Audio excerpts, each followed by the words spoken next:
about how confident you are of yourself, how you can. I will tell you that I had the best of everything, yes. I went to the best of schools, yes. But I will tell you that I never passed WAEC with distinction. I am always very proud to say this about myself.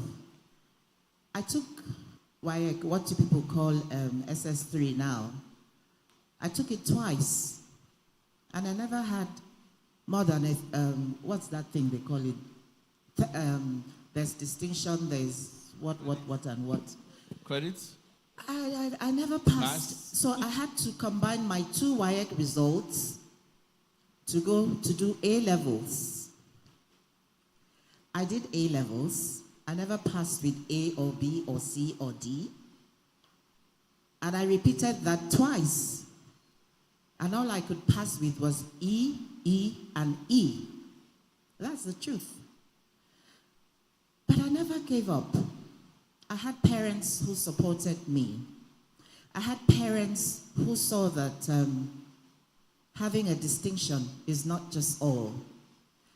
And with that, with my 2 WAEC results and my 2 A-level EEEE results, I got admitted in, no, before that, JAM now came. In my own time, that was when JAM started, and I never passed JAM. You will not believe it. I never passed JAM. But I'm proud to sit before all these young boys and girls to tell you that I never passed JAM. I took JAM 3 times. I never passed. But my parents did not give up on me. I got admission, actually, to the Rivers State University of Science and Technology to study law with all my third-class passes and my EEE. I started studying law, and I was doing very well. In our days, you could not tell your father or your mother that the lecturer is asking you for things unheard of. You cannot open your mouth to tell Dr. Oku that was my father. So you just have to, because all these lecturers looking for students, students looking for lecturers didn't start today. It has always been there.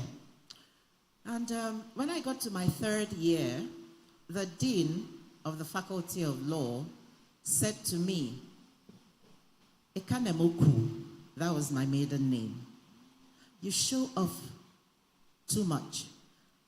We have tried to pin you down, and we have not found you wanting in any way. In our days, we used to party a lot. You could go to write exam from the party hall, and you would pass. And I was pinned down because I refused to go out with the dean of the faculty. And he now said I should choose. It's either I would go out with him, sleep with him, or I failed to withdraw. And I chose fail to withdraw. But I didn't tell my parents what had happened. And of course, you will be beaten. In fact, you will be beaten. You will be so beaten that you will not understand what you did wrong. So I never gave up on myself. And I looked at myself. I said, look, Ekanem, you can do this thing. Other children don't have 2 heads. They don't even have the opportunities that you have. And then I came to Calabar, and I went to the Polytechnic. It was called the Polytechnic at the time. And I studied mass comm. And I'm very proud to say that I did very well. And with all those results, thank you. With all those results, with my 2 WAEC results, which never gave me a distinction, and my EEEE, and my very good results in the Polytechnic, I got admitted again in the University of Calabar to study law. Thank you. I studied law with all my heart and with all my strength because I've always wanted to be a lawyer. And do you know that I did not even pass with distinction or whatever? I still passed with 3rd class. And I said to myself, okay, Ekanem, if 3rd class is what God has given you, you take it, but it is not what will put you down. As you see me sitting here, I'm very happy with my life. I had friends who looked down on me, and I had friends who looked up to me. And I got married whilst going to school, and I was working, and I never gave up. I went to law school. Do you know what happened in law school? I failed. Yes, I failed. Not by my own, not by my not being able to pass, but because I was a pioneer student in Kano Law School. But because we passed too much, and they did not see why a new school with only 220 students should all pass and not fail. And unfortunately, I happened to be amongst those who failed. I didn't give up. I continued, and I went back, and I actually passed the second time. So you see, my life has been second time, only in school. Second time, second time, second time. For what I am today, I didn't learn it. I didn't go to any school to learn. I am a teacher of etiquette. Etiquette is how you carry yourself, and it is part of resilience and well-being. How do you carry yourself? How clean are you in well-being? Well-being is part of hygiene. What do? A lot of people go around with mouth odor. A lot of people go around with body odor. It starts from you as a child. How do you clean yourself? People now chew gum because they don't want their mouth to smell. You don't need to chew gum. You don't need to chew gum. You brush your teeth, and you scrape your tongue. Now they have, they sell those things in the shop you can use in scraping your tongue. In our days, you did not have that. You use, who amongst you here has seen a chewing stick? Good.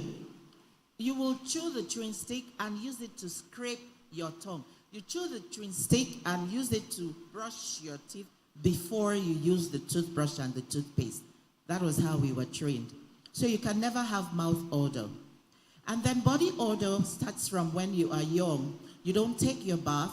You don't scrub yourself properly. You don't scrub your armpits properly. And when you approach puberty, I know I'm taking a lot of your time. And because I'm older than everybody. When you reach the age of puberty, you know the places you are not supposed to have hair, and you crop it. And when you reach puberty, you start using deodorants and perfumes and things like that. But even at that, you have to be careful. Like when you shave your armpits, you don't use your spray when you shave your armpits because your body is open. And then you can get infected. You can get a lot of things going into your body. So what you do is, you could use a little bit of Vaseline and a little bit of your powder just for the morning or for the night, just for 24 hours, so that the place closes up. You bath, you scrub yourself, you use soap that you will not react to. You change your underwears. A lot of us, they're all young people here. The women, all the girls and women here wear bras, and all the men wear singlets and boxers. You don't wear one bra for 1 month. Even if you have 2 bras, you wash. By the time you come back from this one that you have, the other one is dry. You don't wear one bra for 2 months, for 1 month, for even 1 week. No, you don't. Especially those of us who wear black bras. You say it's a black bra, they won't see the dirt. No, it is wrong. Because your body is always open. That's why you sweat. And then when you sweat, you don't change out of your sweaty outfit. It dries on your body, and that's when you start having body odor and some offensive body smell. For the young men, you don't have to wear one boxer forever. You wash your boxers. You wash. You can wash it when you come back. By morning, it will be dry. You shouldn't wear woolen boxers. You wash it, wash yourself, wash your private parts very well. But you know that people have lice in their private parts? Do you know that? No, have you ever known that? It's true. People do have lice in their private parts because they don't shave, they don't wash. And for the girls, because the young men who are here know that the girls go through what is called a cycle, the menstruation. You wash yourself. You wash yourself like two or three times if you can wash yourself, and change your sanitary towels. You wash your towels. You just wash yourself. You have your bath like 2 times or 3 times. There are some people during the dry season, they sweat so much that they have to bath 3 times a day. That's how you carry yourself. The way you walk tells a lot about you. The way you sit tells a lot about you. The way you, I don't like using big English. Let me say, the way you throw your hands, right? So that the younger ones can understand. Tells a lot about you. I have been able to learn all that, not in the school. You have to, like he has given us a lot of examples. Here, nobody told him to go and learn tailoring. He had this problem. What if his father dies? What if his father dies? What is going to become of him? It's not the end of life. I like to demonstrate when I'm talking. Now, the way you carry yourself, right? The way you dress. I see a lot of people, they have problems with the way they dress. They have problems. You think showing off your breasts or this thing, showing off your dirty boxer, showing off your dirty armpit is what makes you a young girl or a young boy, or what makes you think that the boy coming to you is coming to, oh, hello, how are you? Can we go out? In Nigeria, do we have dates? Do we go on dates? The way you sit talks a lot about you. If you're wearing a very short dress, the other day I had to take some young children in your church. I was wearing a dress so I couldn't cross my leg. Not that my dress was short, I'm fat, so I couldn't cross my legs properly. I had to ask somebody to demonstrate. The way you sit, even if you're a man, that's wrong. That's wrong. That's correct. The way you talk to your peers, or you talk to your older ones, or you talk to the ones younger than you, gives you a lot of well-being. Well-being is confidence. Well-being is how you can manage stress. If you are well, you're able to manage stress. Well-being, resilience is part of exercising. I don't mean that you should go and run marathon when, if you had seen me when I was climbing the steps, I was panting. My well-being is not so good, I must say. But you should exercise. You should be able to eat well. You should be able to talk with your friends, speak with your friends, have conversations with yourselves, and then spirituality. Thank God you have all known Christ. You have all found Christ. We can find Christ wherever we go to. You can even find Christ in your house because Christ is in the heart. Christ is not what your pastor tells you. Yes, your pastor is to lead you, but what about you? Do you know Christ? Do you have Christ? Do you read the Bible? He gave us an example here. God knows that we have to be beautiful. God knows that we have to be handsome. But in doing it, we don't have to go out of context. Now you have what is called Gen Z.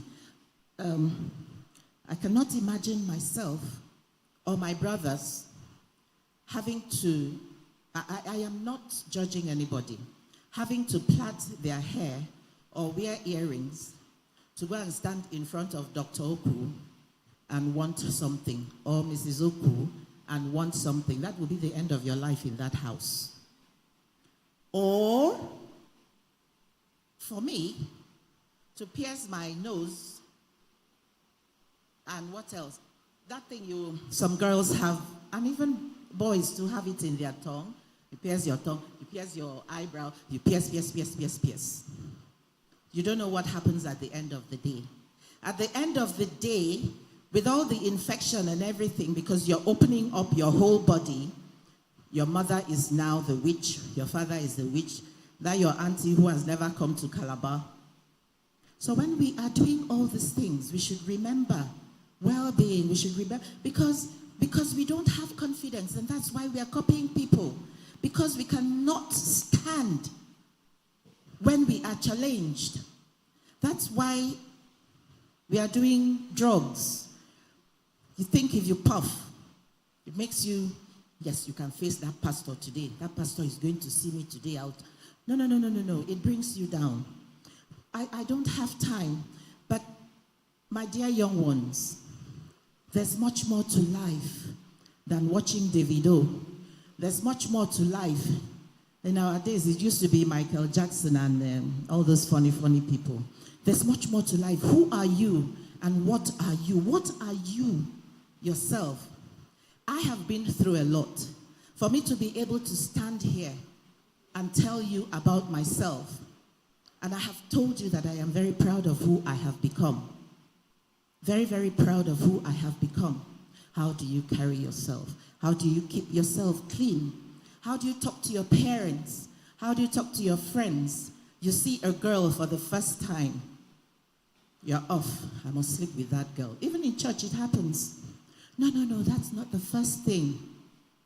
That's not the first thing. The first thing that comes to your mind is, oh, a lovely girl.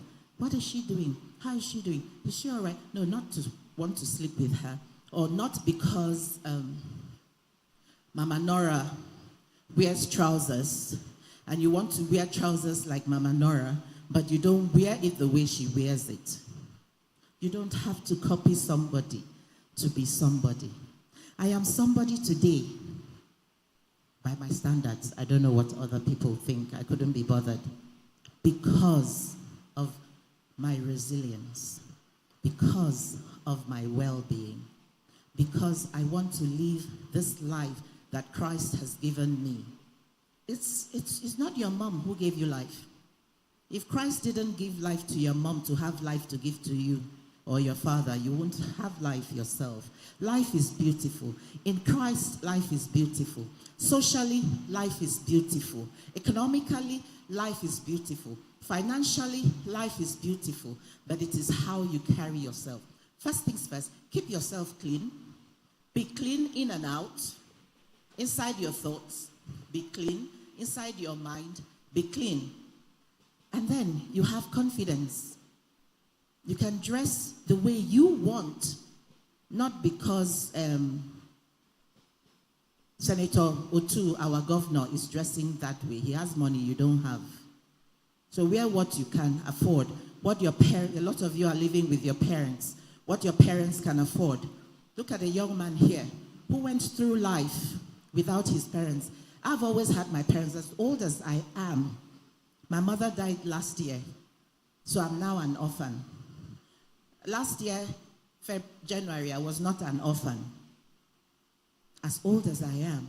So appreciate and thank God for what you have. Thank God for your parents. Thank God for your siblings. Carry yourself as yourself. But first things first, keep yourself clean so that you can have confidence in yourself. Keep yourself clean so that when the challenges come, you don't say, I am stressed. I am going into depression. Far from it. What is depression? You're allowing the devil to talk to you. You can stand. I have failed many times, but I still stand. I stand. I am not ashamed of telling people that I failed. I still fail. I am a mother. Even as a mother, I fail. But you don't fall. You stand. And who do you fall back to? Christ. The ultimate. That is what we have. Thank you very much. Thank you very much. It's fine. Here's the mic. Come on, put your hands together for her. That's a free consultation on etiquette. Abby? Okay. Godwin. All right. Hello, church. My name is Godwin, and still applies to the same question.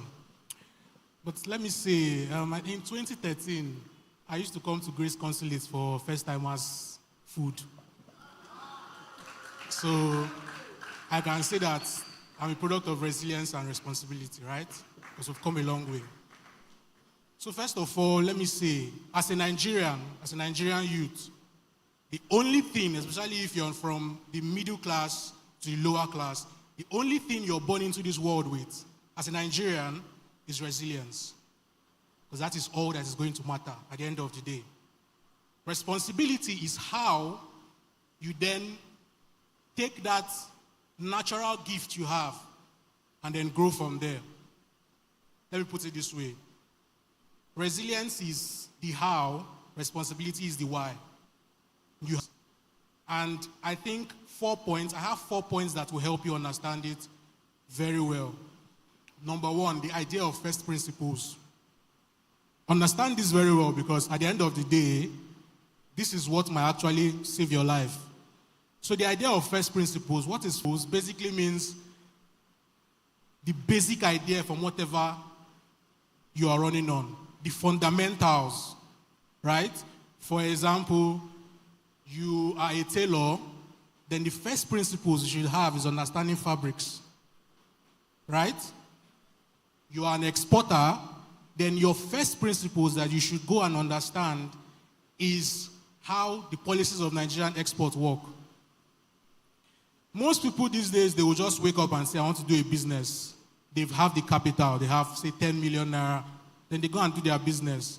But there's a problem somewhere. For example, somebody gave an example of how one of our panelists on the first session, she gave an example of how, okay, let me use myself as an example. So in 2016, I was part of a startup called AgroCart. So then we had a deal, somebody in Kebbi State, a rice mill was newly built in Kebbi State. And then we had a contact in there.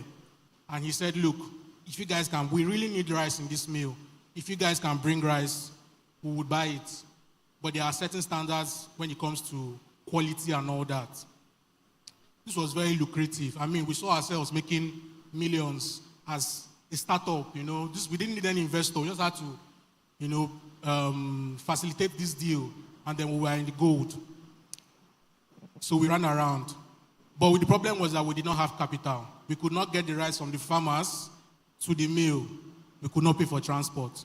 So our idea then was that we were going to look for people that could finance this deal, and we were going to take a finder's fee. And even at that, our calculations were still running in millions, right? So we ran around, then I was in Unical.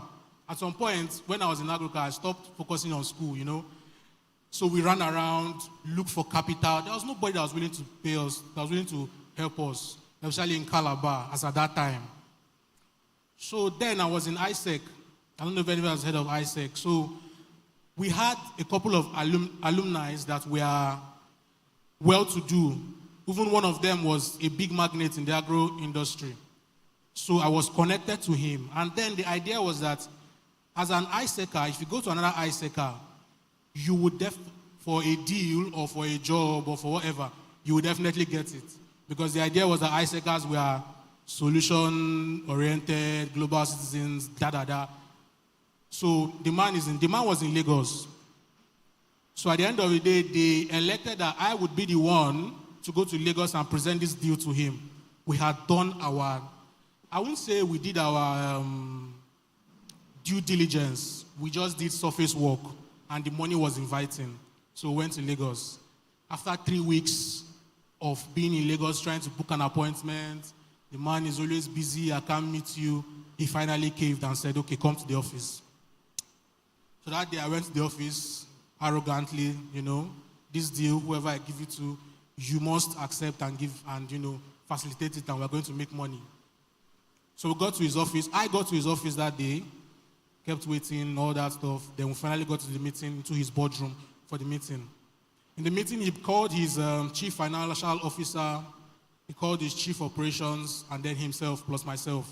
So we had the meeting, and I broke down this deal. I explained it. I gave them the numbers, whatever you wanted. But the man was... in my own small mind, I thought, this smile means we have scored this deal today. We have finished this man today, you know. So after giving them all these things, the CFO came on, the CFO spoke, the COO spoke. Everybody was like, we're not sure about this. The place is too far, plus, you know, where you want to get the rice from is not in the same state, all that stuff. There was only one thing the man said to me, and I left with that statement, and I think it helped me so much. He said, if you're not careful, okay, he asked me how old was I? I said I was 23.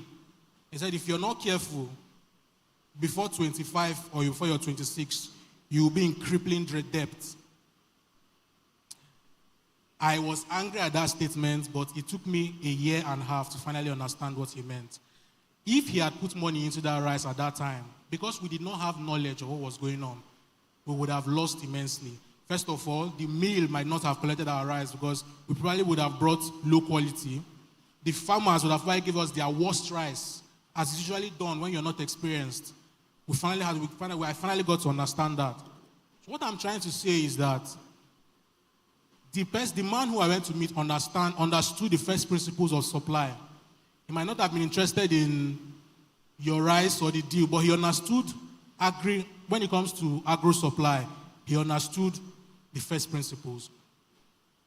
So now, once you've understood the first principles of whatever it is you're doing, that's in the sense that you break it down to the finest detail and then build from the ground up. Don't build from up down. Build from the ground up. Then you go to growth. This is where a lot of us miss it. This is where responsibility comes in. Now, the first principle applies to resilience. Growth applies to responsibility. You must give yourself time to grow. If you wake up and you say, okay, today I have a company, I want to start doing $1 million deals, I promise you, is either you're going to be in debt, someone's going to call you a scammer, or you're going to be put out of so many, whenever you bring your applications, they're going to put you out. So when I talk about growth, we're talking about a situation whereby you allow yourself to move from point A to point B. You have to develop your mind. It is not enough to have ideas. You have to grow those ideas. With time, you will find that you might even, during your growth process, you're going to find a lot of opportunities that are going to come like, oh, wow, this is the stepping stone. We do this. But if you don't grow, you're going to get into trouble. So I run an agro business, and we basically do processing, livestock, and then supply of agro trading. That's in the sense we move from one state to another. When we started, I used to be so downcast when you would get orders of like, we need just 1 bag, or we need just 2 bags. Because how much is your profit inside? You're probably seeing like 2K inside, right? But there was something I didn't understand at that point in time.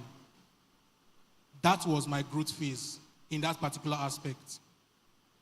Today now, you can call me. Today I can get an order for 100 bags of rice, a trailer load. That is growth, right? So after growth, you then have to look at collaboration. When we talk about collaboration, you can't do it alone. As somebody who says they want to be self-resilient, the fact is that you can't do it alone. You need to collaborate with others. When we say collaboration, it's more like when you say partnerships. And when you talk about partnerships, one thing most people don't know is you can't be good at something and look for somebody else who's good at that same thing and say two of you should partner. You are not going to go anywhere. As a matter of fact, you're going to keep fighting each other off. You're going to keep fighting each other because of perfection. You get? So you have something you can do. For example, you're good at sales, right? The other guy is good at ads.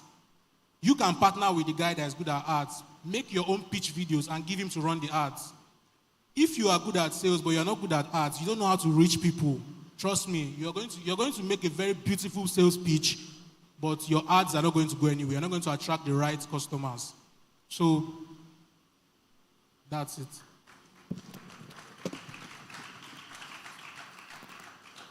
Amazing. Let me come to you, Mr. Pam. And I like how this session is going. So, Pam, let's talk about your core area. And we know how Nigeria basically, we know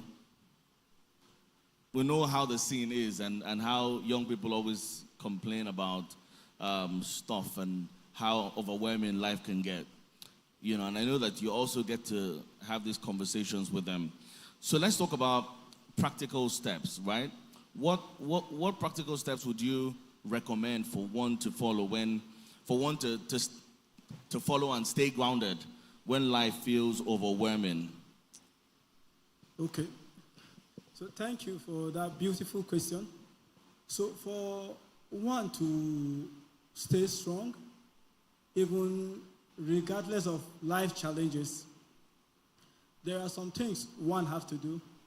And then one of the things I recommend is to know yourself as a believer of God. Because forget the fact that everywhere you go now, someone will tell you, my mental health is challenged, my mental health. It has become like a chorus, like a song. But then we know that even this mental health has a foundation. And then us as believers of God have an edge. Because when we talk about our mental well-being, we look at our coping strategies. Can I cope with this challenge? And then what makes one's mental health stable, or what makes one to still function regardless of the life challenges? Because whether you like it or not, whether I like it or not, we are faced by challenges at different areas. And then it's not like you can avoid challenges totally in life. Yes, you might avoid challenge in this way, but then there are unbudgeted challenges in life. Just like you enter a public car and your phone gets stolen. It's stressful. If it has ever happened to you, you will understand. So you might be careful avoiding illicit substance, drugs, and the rest. But then something challenging has come to you. So as a believer, there's one thing we first need to understand. And one thing we should understand is that we are fearfully and wonderfully made by our God. And then you and I know that if you have this, okay, let's say for iPhone users, I've never used an iPhone, but then for iPhone users, you won't expect your phone to just fall anyhow. There's a way you take care of your phone. There's a way you buy the best pouch, the best screen guard to make sure that that phone is safe. Then think of our Savior. We know that he is even more stronger and better than us human beings. So he made us in a unique way, which shows that he will protect and take care of us more than the way we take care of our phones. And then for me to remember that, yes, I'm fearfully and wonderfully made is a step for me in the right direction. And then we should also look at things like we need to be intentional about our self-care. Because there was a day we were having an interaction with a colleague. And then the lady is obese. But she was telling me, what do you do with your money when they pay you? Me, I go to buy. So I'm naming some things that are not healthy for her well-being. But she feels that is self-care for her. To buy junk food and eat. So in as much as self-care is important, we need to be intentional about our well-being. Because presently, statistics shows that America has the highest number of obese persons. And why is it like that? Everybody wants to do self-care now. I see food, and I go for this food. I go for that one. But then, as believers, we have to be intentional about our self-care. And then how do we do it? By knowing what we take, and then controlling where we even go to. Like, we spend some unhealthy amount of time on social media. Have you noticed what I said? I said we. I did not say you. Which shows that even me, I'm a victim. And then because we spend so much time on social media, it gives us this fake perception about life. It makes us feel like you and I are not perfect. Just yesterday, I went on Facebook and I saw a 7-year-old boy, or was it 9-year-old boy, just graduated from the university in the US. I was saying, imagine, I don't even have a master's. So there are a lot of things we see on social media. And then to even shock you, some people, what they even project on social media is not even their true life. Some people stand by a very beautiful vehicle and snap pictures. And then I've seen people that go on official conferences that have been sponsored by the organization. And then they post inside the plane, they post different dishes, and you feel, man, this guy is living the life. That reminds me, there was one time I traveled to Lagos when I was preparing for my marriage. So during that period, I didn't have money on me. But then office sponsored my trip to Lagos for a training. But at the airport, I had nothing on me because an official vehicle was going to take me from the airport to the hotel for the training. And then when I'm done with the training, vehicle will still bring me back to the airport. And another vehicle is waiting for me in Calabar to take me to my house. So I don't have to spend any penny. But at the airport, one of those guys that work in the airport said, bros, find me something now. God don't do one for you, do one for me now. He didn't know that my pocket was dry. Now even me need him to do something for me. But because I'm in the airport, so he just believes, this one is boarding a flight. So this one is financially comfortable. So by the time we start using some negative pictures to design our lives, and then if you look at it, the Bible tells us to always feed on the word. So one best way of self-care is even studying the word of God. Because through studying the word, we will get to know a lot of life secrets. Because even our Lord and Savior, Jesus Christ, He is the greatest counselor. And then what do I provide? Mental health counseling. And then how will I even provide that service if I'm not connected to the greatest counselor of all? So we need to understand that for us to take care of ourselves, we need to connect with the Father. And then I will just give us 3 steps we can do that. We need to connect with the community. And then where is the community of believers? This is the community of believers. Because I don't think anyone will come to church and plan evil against you. That's why when we come to church, everyone is all smiling and singing praises and praying to God, believing that God will help us. And then our Father always feeding us with the word of God. But by the time we disconnect from community and healthy friends or healthy friendship, it fuels depression and anxiety and other things. And then another thing we need to do is we need to control our boundaries. Just imagine you're a student and then a friend put you in a Ashebi group. And then the standard for that Ashebi group is you have to wear bone straight, you have to wear a lace of 50,000 and the rest.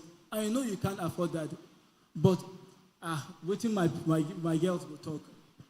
If I know do am, then go to say I know rich. I've seen someone that doesn't even have a job, but then she was saying, even in the iPhone, she has a standard of iPhone she can use. And then why do we do all these things? Because we want to impress people. But by the time you set boundaries, I tell you the truth, you'll be surprised at how people respect you. For you to be able to decide what you want to do and how you want to do things. If someone puts you in a group, a big group that you feel is too expensive, it's okay, you can tell the person, you know I'm a student. I will try and attend the wedding. Possibly give me the color. If I have something that will match, I will attend. And there's no shame in that. And I tell you that people will respect you for your sincerity. And then also one thing we need to do is if possible, we need to exercise. And then I believe it's possible. Because exercise, we mustn't register in a gym because most of the times when we mention exercise, start thinking of the gym. But even this walk, you can walk like 10,000 steps a day. And it's helpful. But then I feel if I walk from here to what? Person if you see me talk, say, now on top of me, suffer, don't finish. So I don't even trek.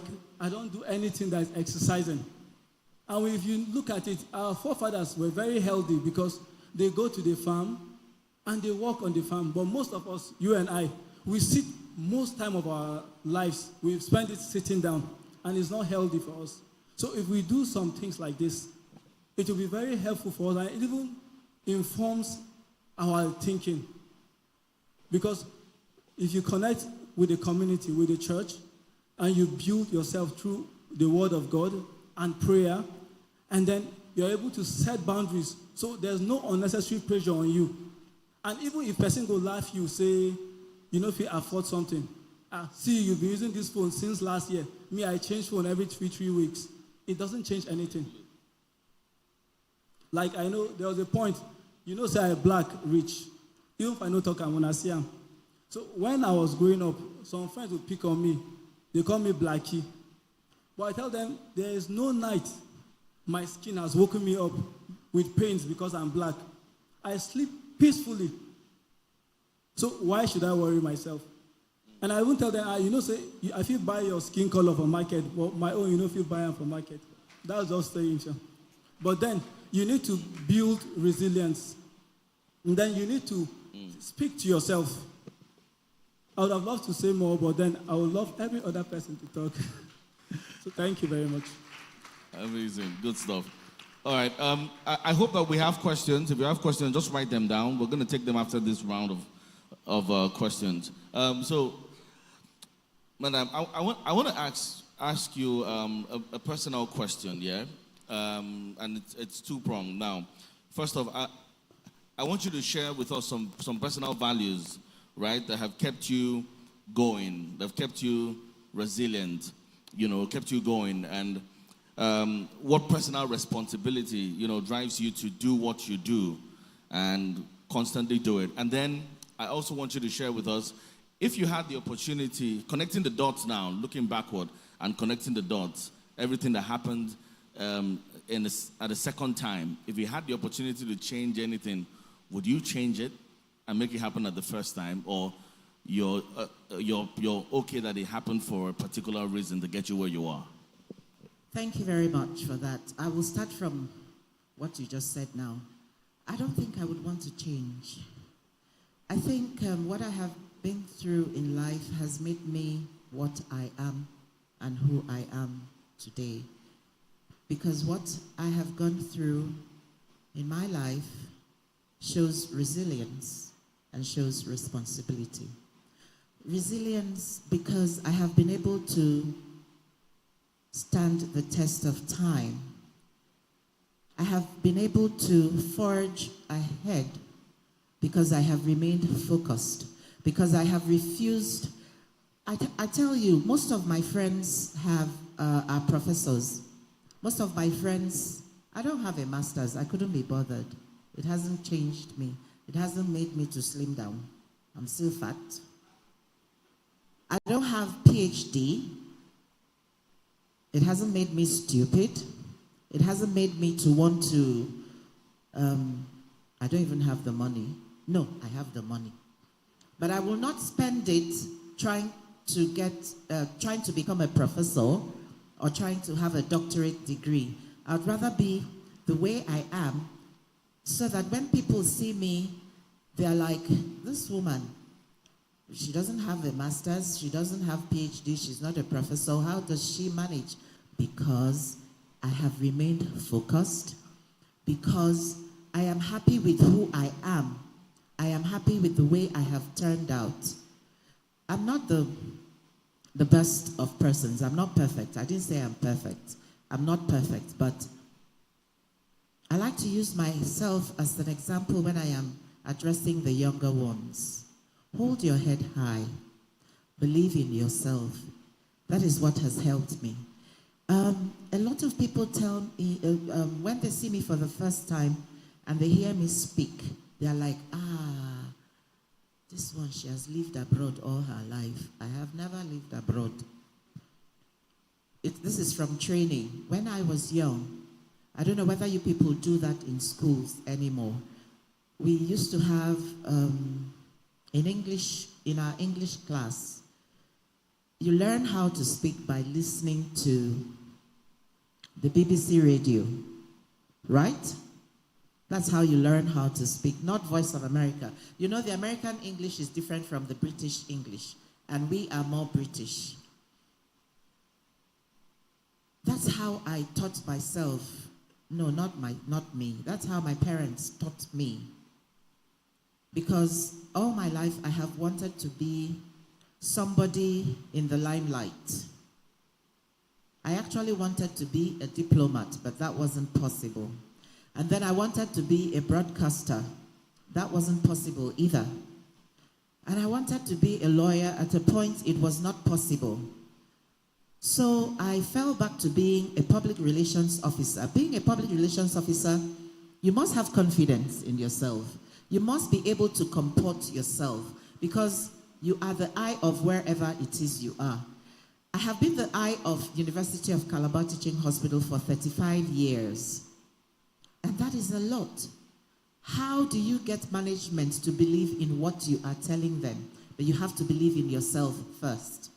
It is not because you saw in social media somebody telling you of some way out thing, and then you think you must come and live it here in Calabar. You can't live it in Calabar. He talked a lot about how you eat your food. Nutrition helps you in resilience. If you're not able to hold yourself, and you go about telling yourself that you're suffering from depression and mental health, do you know that you actually become depressed? I went through so many opportunities of being depressed, let me say it that way, but I never allowed it to pull me down. But because you people have accepted that you're Gen Z, Gen Z goes with depression, Gen Z goes to drug addiction, Gen Z goes with selling yourself for sex, Gen Z goes with a lot of things. Why would you subject yourself to that? Maybe in my own time it was not called Gen Z. Maybe they had a name, but I refuse to apply myself to that name or to align myself to that. I remained focused. You have to be focused. He talked about exercise. Yes, you should not kill your parents to, you know, there's that watch they use to count steps or whatever. You don't have to do that on your own. You just do your work. You don't have to kill yourself to have iPhone. What is iPhone? What does it, what does iPhone do in your life? What does it do? Does it help you